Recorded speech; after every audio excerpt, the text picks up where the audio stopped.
This is the GMKTek Nucbox G5, and it contains the Intel processor N97 CPU in it, and it's in the same family line, the Alder Lake N, as the N100. So it's a fairly modern and fairly feature-rich CPU. Now the first thing that might strike you is the small size of this guy, and just for size comparison, here is a typical mini PC box. So you can see here it is roughly about a quarter the size of a traditional mini PC. And also for comparison, I've got my Samsung Galaxy phone here. You can see there, size-wise, it's roughly about half the length of the phone itself. And then if we get some dimensions, we can go here. We can see that it is roughly about 70 millimeters by 70 millimeters by 44 millimeters in height. And if you're curious what this weighs, it weighs all of about 6 ounces, which is 168 grams. Now this little device also contains a 512 gigabyte SSD and 12 gigabytes of DDR5 RAM. I found the device for sale over on GMKTek's own website. You can get the 12 gig, 256 gig SSD or the 512 gig SSD version, which is the one I have. It's a little bit more expensive though if you buy it from their website. You can get it from Amazon. On Amazon, they have a few different versions. They've got the N5105, N100, and the N97 version, and it's $152 right now. And I think I had a coupon at the time for something like $15 off or something, so it's reasonably priced. So if you want to pick one up, I would say take a look at Amazon. It's probably going to be cheaper. Now the most interesting thing about this device, aside from its diminutive size, is the CPU that's inside. So if we take a quick look at the differences between the N100 and the N97 CPU over at Intel's website, they're very similar, and the primary differences that I see are in the max turbo frequency on the N97 is a little bit faster, and the TDP is twice as much as the N100, 12 watts versus 6 watts. Now, I don't know if that means it can actually maintain a higher clock speed for a longer period, obviously creating more heat, or if it's more likely because the other significant difference here is that the GPU is actually nearly twice as fast as the N100, even though they both have the same graphics core and the same number of execution units. So we'll go ahead and take a closer look at that. When you buy this device, what you get is the NUC as well as the power supply, and that's pretty much it, and then some documentation in there. Now the power supply is 12 volt, 3 amps, so 36 watts total, and it uses a Type C USB port connection. And if we take a closer look at the device itself and all the ports that it offers, you can see obviously in the front you got that nice bright yellow power button, 2 Type A USB 3.2 ports. I'm not sure if they're 5 gigabit or 10 gigabit, probably just 5 gigabit. Over on this side you've got a SD card slot and a Kensington lock. Then on the back you've got a number of other ports here. There's the USB-C power port, a 3.5 millimeter 1/8 inch headphone jack or headset jack, and 2 full-size HDMI ports. Now these should support 4K, I believe, and we'll test that out. Then a gigabit Ethernet port, another Type A USB 3.2 port, and on this side there's absolutely nothing. I should also mention that the USB-C port is for power only, not for data. And of course, if we look at the bottom, you can see information about the device itself, as well as that it contains 12 gigabytes of RAM and 512 gigabyte SSD, and it does have a Windows 11 Pro license. And I'm going to go ahead and open up the bottom of the device here. Now I'm not going to take it apart completely. I just want to take a peek inside, and after I do my benchmarking and everything else, I'll probably disassemble it, just curious to see what else is in there. And if there's any thermal problems, maybe try to improve on that with just changing out thermal paste. So in order to open this up, it looks like there's just 4 Phillips head screws there. They look like they're a small size Phillips head. And then they all have these little rubber bumpers here that it sits on.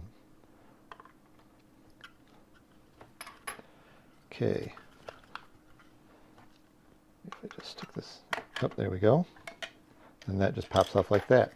And we can see here that we've got a, looks like a 40 millimeter M.2 SSD, so you should be able to swap that out if you wanted to. And I'm sure that there's other fun stuff to look at in there, but we'll get to that later after I do the benchmarking. If you're curious about the SSD that's in here that comes with the device, it's this name brand I've never heard before, HIK SEMI E100N. And I will do some benchmarking on this as well to see how well it performs. What's interesting is I did not even hook up a network cable to this device, and when I booted into Windows or started up for the first time, it actually didn't ask me to create a Microsoft account.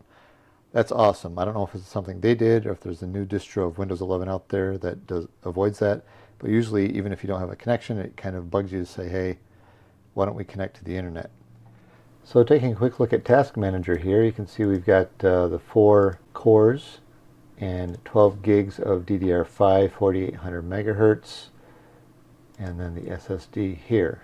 It's a Realtek PCIe Gigabit Ethernet controller, and then obviously your integrated graphics. We can get a little bit more info using the HWInfo64 app. You can see here we've got the Intel processor N97, 12 watt TDP, 4 core, 4 thread, and then the motherboard GMKTek, and the RAM 12 gigabytes LPDDR5 as DRAM, and then the integrated graphics here. And driving down the components here real quick, there's a CPU N97, the motherboard, actually listed as GMKTek Nucbox G5, that's good to see. And then memory, we already saw that. Video adapter, Intel integrated graphics, Alder Lake. Here is the SSD. Now this is a SATA SSD. It's an M.2 SATA, not an NVMe. And so it's going to limit at maximum 600 megabytes per second. Audio is the Intel Alder Lake PCH CAVS. Network is Realtek Semiconductor 802.11ac. So this is not a Wi-Fi 6, it's only a Wi-Fi 5 card. And then we also have the Gigabit Ethernet jack in there as well. And then USB ports. So I thought I'd give you a quick look at the BIOS here, and it looks like there's quite a few options to select, and that doesn't mean that even though you do select them, that will actually have any effect on the system though, as I found that in several different circumstances. The first thing we'll take a look at is the power here, and we can look at power limit select, and you can change the TDP of the CPU. So we did go through these few scenarios here, 8 watts, 12 watt, and 15 watt. 12 watt is the default TDP for the CPU. And I ran Cinebench R23 at stock, but then I also ran it at 8 watt as well as 15 watt. We'll take a look at those results, but suffice it to say that at 15 watt it really made no effect on the system. 8 watt it did reduce the overall performance, and we'll take a look at the thermals and everything if it's worth getting the reduced performance for that. The other thing is if you go to Power and Performance, you can go down here to GT Power Management Control, and that is for the integrated graphics. And you can see here that they've got default max frequency, which should be 1200 megahertz according to the Intel processor N97 specs, but it was only running at 1000 megahertz. So I went in and set this to 1200 megahertz, but it still only ran at 1000 megahertz. So this really had no effect on the system at all. The other thing that was here was this hardware monitor, and that's what the Smart Fan function was at, and you can set it, defaults to automatic mode here, and you can change these settings if you want to. I messed with these settings a little bit, and I really didn't notice any difference as far as cooling performance or noise or anything, so I'm not sure if it really has any effect on it or not. See, if you go under driver health here, it indicates a 2.5 gigabit Ethernet controller. It says no controller found, so it looks like they may just unlock all the options on the BIOS, but only a few of them are actually affect the system at all. The first thing I'm going to do is get a baseline for the CPU thermals and general performance using Cinebench R23. And then I'm also going to see if I can overclock, underclock the CPU a bit, because I did see that there's some options in the BIOS to at least drop the TDP and raise the TDP. So when I ran the Cinebench benchmark, I did record some attributes for the CPU using Hardware Info 64. You can see those over here on the side, and the left vertical scale here represents 3 attributes: the core usage percentage, CPU temperature in degrees Celsius, and CPU power in watts. And that goes from 0 to 120. And then over on the right, we have the scale for the core clocks, and also in pink. So you can see here that the CPU usage average in orange was 100% throughout the test on average. It did dip a couple times here, and that's because it did the scene change where it got to the end of rendering the scene, then it would start over again. So the clocks would dip down real quick and then fire right back up again. Then you can see that the core clock average speed was about 2876 megahertz. So 2.9 gigahertz is what it stayed pegged at. And then the core temperature in green here is the average temperature of 89 Celsius. And you can hear the fan spin up once it approaches that temperature to kind of keep that temperature under 90 degrees. Then lastly, the CPU TDP is actually 12 watts, and that's what the TDP recorded to run at while it was running throughout the entirety of the test. Next, I went into the BIOS and I showed you that you can change the TDP of the CPU in there, and I changed it both to 15 watt and 8 watt to see if there was any effect on the performance of the chip. And you can see here the 15 watt, it effectively acted the same way as the 12 watt. Now here the solid line represents the stock 12 watt CPU, which we saw previously. Then the dotted lines represent that bumped up to 15 watt. You can see here they're overlaid over each other. They're all about the same. You can see here CPU usage average at 12 watt and 15 watt was 100% to be expected. The core clock average was about 2876 megahertz as we saw previously at 12 watt, and at 15 watt it averaged about 2893 megahertz, not much more. Then the core temp effectively stayed the same at around 90 C. That's basically due to the fan. And then the actual CPU TDP average hovered around 12 watt and with the settings set to both 12 watt and 15 watt. So it looks like this CPU cannot be overclocked in the BIOS using that setting, and you set it to 15 watt and it just does not go past the 12 watt TDP. For the 8 watt on the other hand, you can see here again we've got the dotted lines represent the, in this case, underclocked CPU, and it does seem like it had an effect on it. And first of all, we look at the CPU TDP average, setting it to 12 watt. We had 12 watt as we saw previously, but setting it to 8 watts, now it actually only maxed out at 8 watts. So it did have an effect, and you can see the CPU usage, again, was pegged at 100% to be expected. With the core clocks in pink here, you can see that 12 watt was 2876 megahertz, but at 8 watt it only peaked at 2412 megahertz, so a difference of about 460 something megahertz. And then the green represents the core temperature average, where we saw previously it hovered around 89 C. With 8 watt TDP, it dropped in temperature by about 20 degrees Celsius, and it only averaged about 77 C. So while the 8 watt did have an effect, not sure if it's really beneficial in any way, shape, or form. It did reduce temperatures a little bit. Otherwise, I can't imagine it'd really be all that useful to do that. Here's a chart of the Cinebench score benchmarks, both the multi and single core, but most important is the multi. And the blue represents the 12 watt TDP, the stock. Dark purple represents the 8 watt TDP, and light purple represents the 15 watt TDP. So you can see here the scores were pretty much identical between the 12 watt and 15 watt, so it didn't have any effect there. And I also threw in these other mini PC results, which had Alder Lake CPUs as well, N95 and N100, either with DDR4 or DDR5, just as a comparison, and it ran right up there with those guys. Now I did plug both the HDMI ports to this 4K 60Hz monitor to check to see if it would support it, and if you look closely, it does support 4K 60Hz no issue from both of the HDMI ports. Okay, now I'm going to do a quick sound test. I'm going to leave the decibel meter here. Then I'm going to place my microphone over here. And then I'm going to run Cinebench R23 so it runs the CPU at 100%. Then you can see through the decibel meter, also through the microphone, and then also you can see the CPU clock speeds as well as the CPU package temperature, and then also the RPM of the fan. And you can see here currently at idle it's running at about 2200 RPM and it's virtually silent. Now this should obviously increase as it goes to cool, and you should be able to relate that with the sound that you get out of the mini PC itself.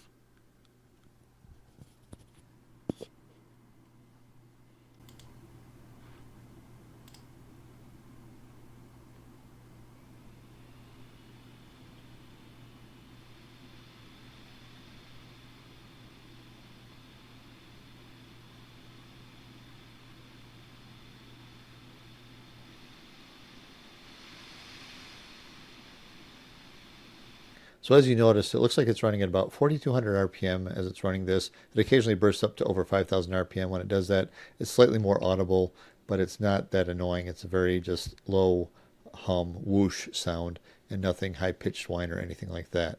And once it does that burst, it quickly drops the temperatures down below 90 C. Then it seems to level out at around 4100, 4200 RPM. And then for a couple general performance tests, I did do a 7-zip performance test of zipping a 22.8 gigabyte folder filled with 1065 files, and the results are here comparing with those mini PCs from before. You can see here it's about 70 seconds to zip that folder compared to almost 200 seconds on these guys here. I don't know why this one is so much faster, but that's what I got. And then as far as unzipping it though, It was slightly faster, but not by a whole lot.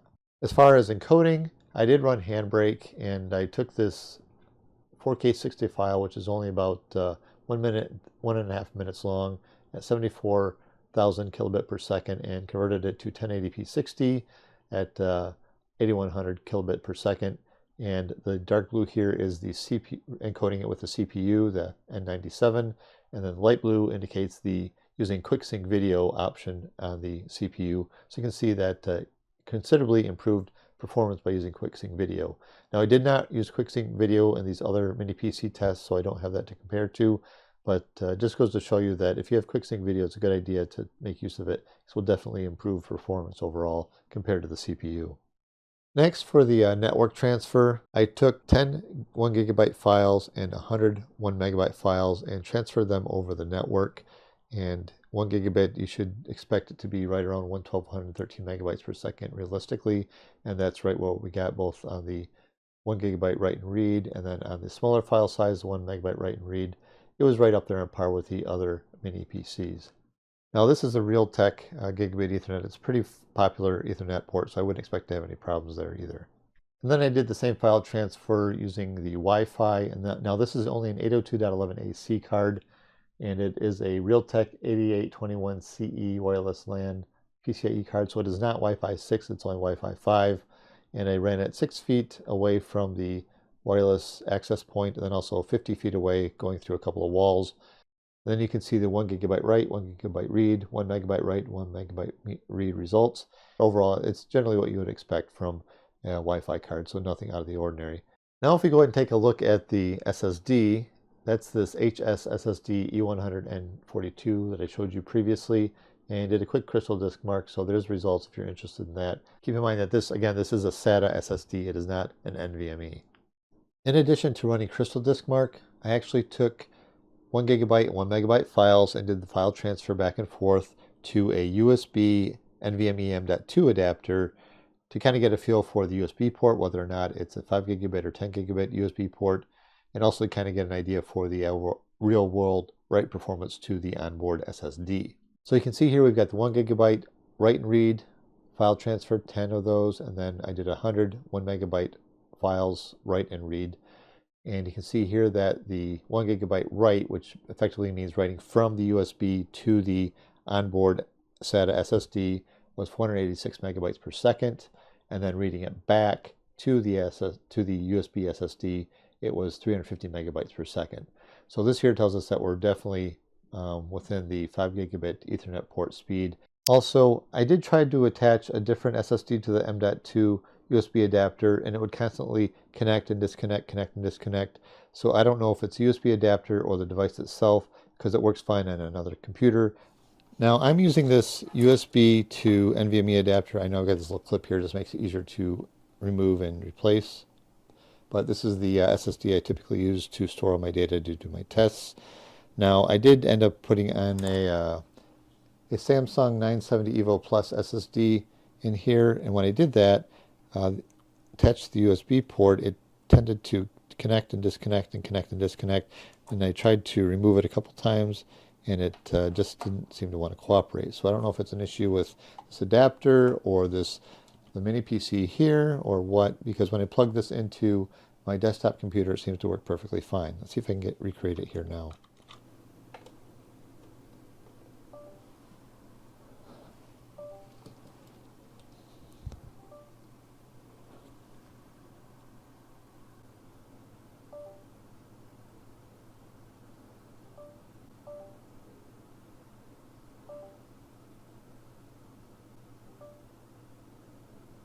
So I'm not quite sure what to make of that, but I thought I would just bring it to your attention since I did experience that issue.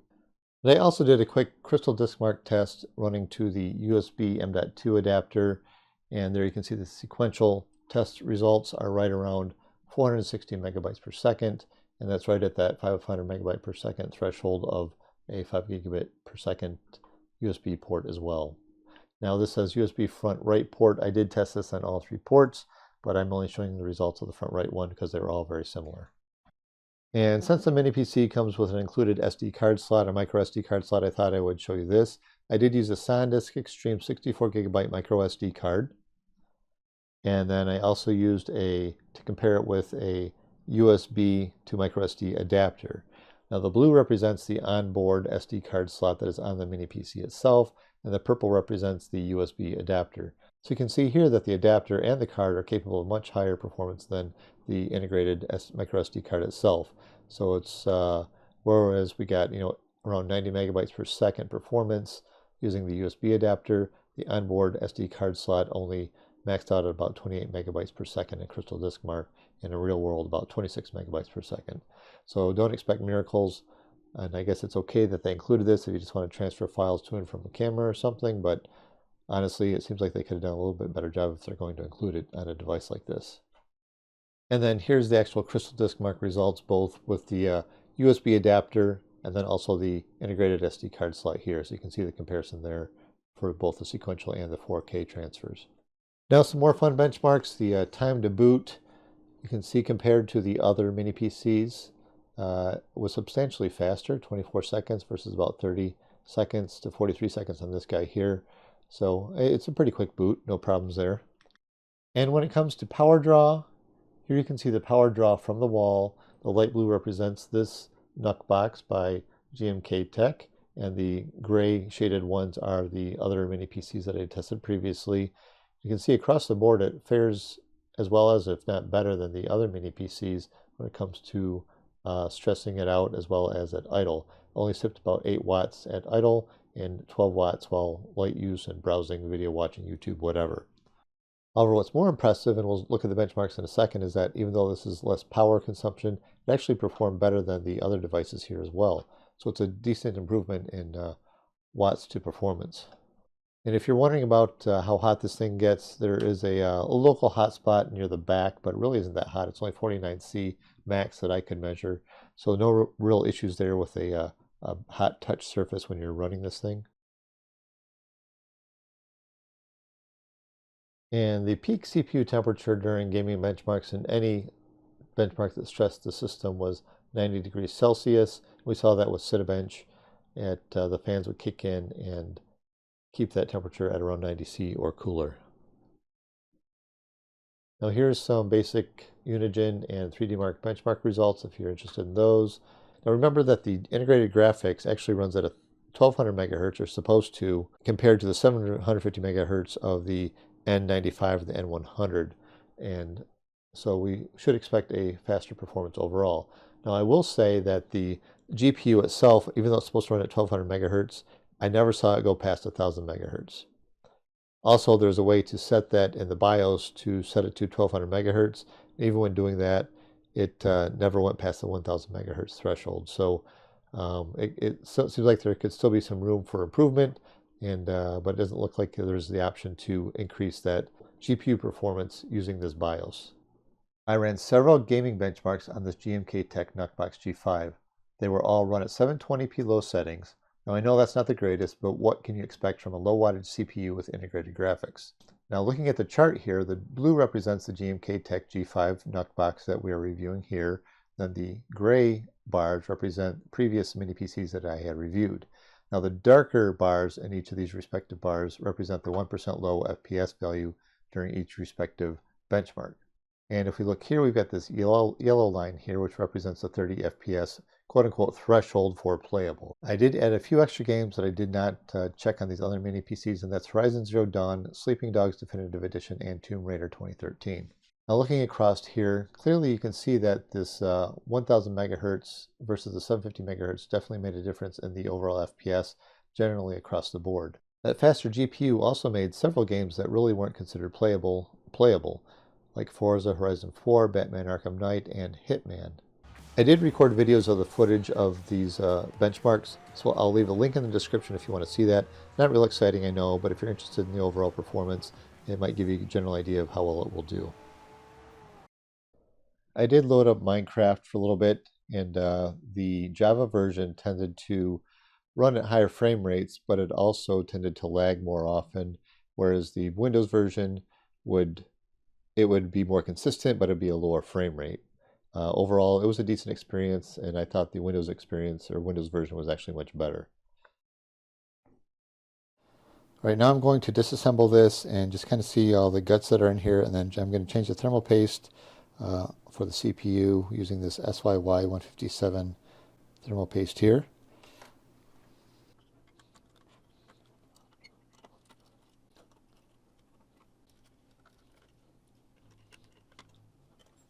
Now what I did find out when I was in Windows is that this is actually a 2242 M.2 SATA SSD, so it is not an NVMe.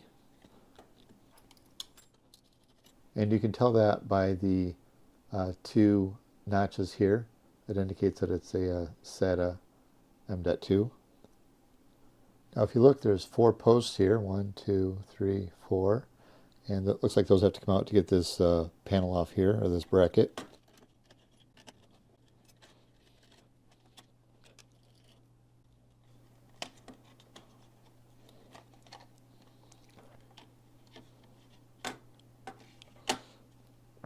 There we go. So it looks like it's a 2-stage device here. We've got the other circuit board down here. This is the back of the board that we just looked at. Got the SD card slot there, and then the SSD as well as the Wi-Fi card slot right there. Ethernet port, USB-A port. Oh, and then these guys, looks like they're connectors that go down to connect down there.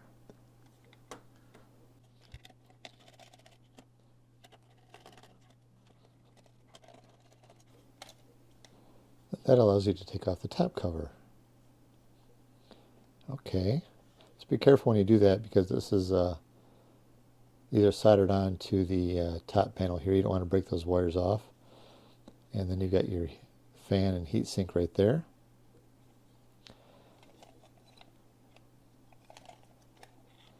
So this whole thing comes right out.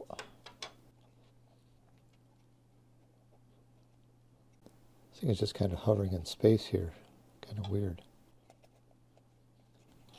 Looks like you have 3 screws, 1, 2, 3, to get this off.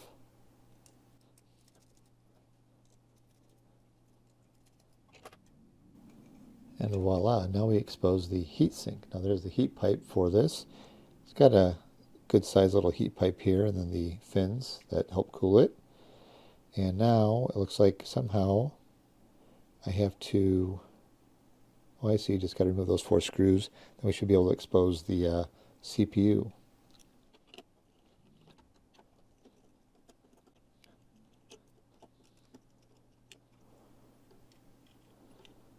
And there we go. All I have to do is clean off that thermal paste and then put on the new paste. Although that looks like it might be decent thermal paste, you probably won't see much of an improvement, but we'll give it a shot. Alright, so there's a better look at the die. And whatever this chip is here, I'm not sure. I will look that up and see if I can figure that out. This guy right here. Alright, now it's time for the thermal paste, SYY157.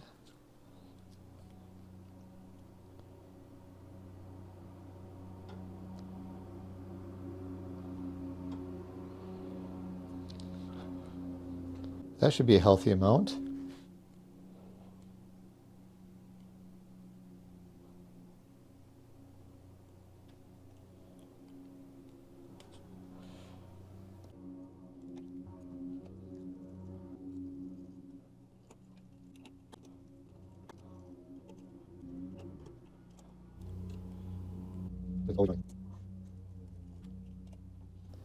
Okay, so first things first, it looks like you don't forget to wire this. You can put this here and run this up like this, so that way it's there when you need it. Okay. It makes it more complicated, but we can do this. Alright, don't do like I did and put the Wi-Fi wire in the wrong spot. So this Wi-Fi card is kind of a pain in the butt, so you have to make sure you route it through that little spot right there, otherwise it'll get pinched between there, and that's not good. And it seems like my neighbor is always mowing their lawn, like it seems like 2 or 3 days a week. So sorry about the noise, even when it doesn't need it.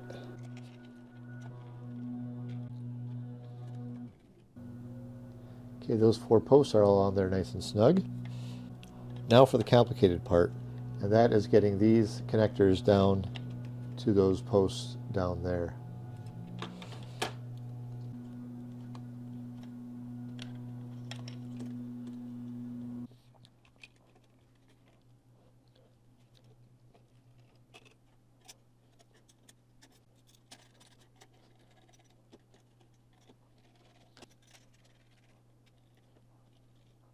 All right, now she's all back together. Let's hope for the best and hope she fires up.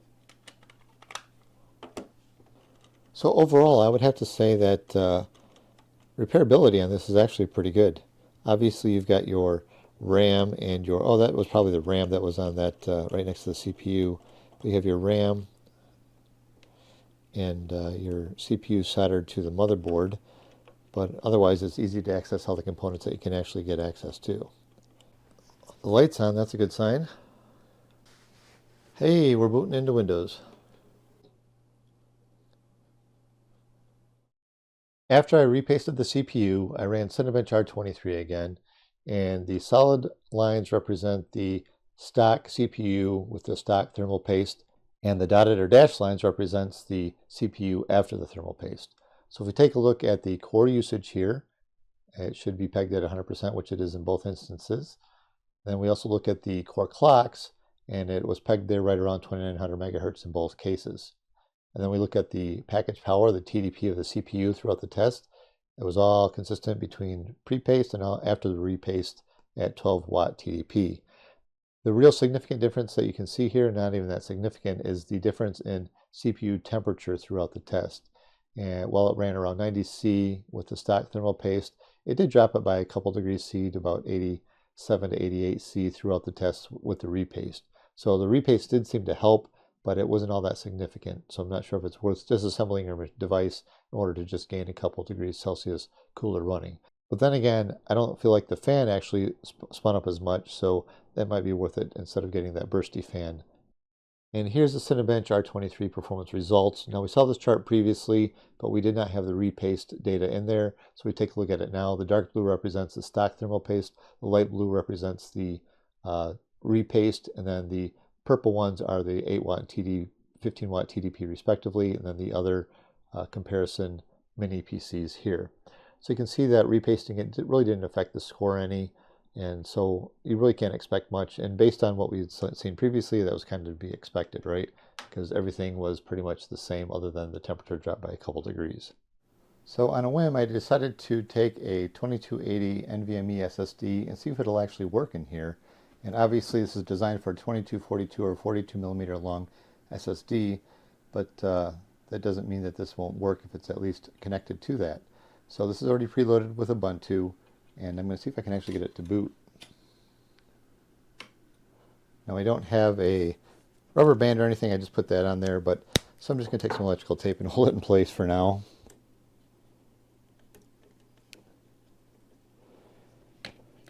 Okay, connect the power supply. There we go. And now power it on. Okay, we've got signs of life. Hey, we booted into Linux. Look at that. It looks like NVMe is supported. Okay, taking a look at settings here. I just renamed it to GMKTek Nucbox G5, and you can see here it's got the Intel 997 and 256 gigabyte SSD and 12 gigs of RAM. So NVMe drives will work. Good to hear.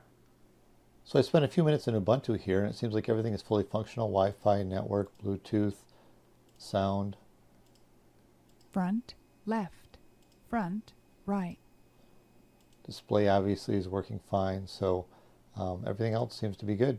So if you want to install Ubuntu or some form of Linux, it looks like it should work just fine. I've always had a fascination with compact devices like this, and while usually they're rarely ever practical and do limit expansion options, I do like the idea of optimization. Now, considering that this mini PC is about a quarter the size of a regular mini PC, and it actually outperforms it by a decent amount, it's actually pretty impressive. Now, it's not a powerhouse by any means, but it can handle 4K video, general computing, web browsing, and do light workloads, as well as play older games just fine.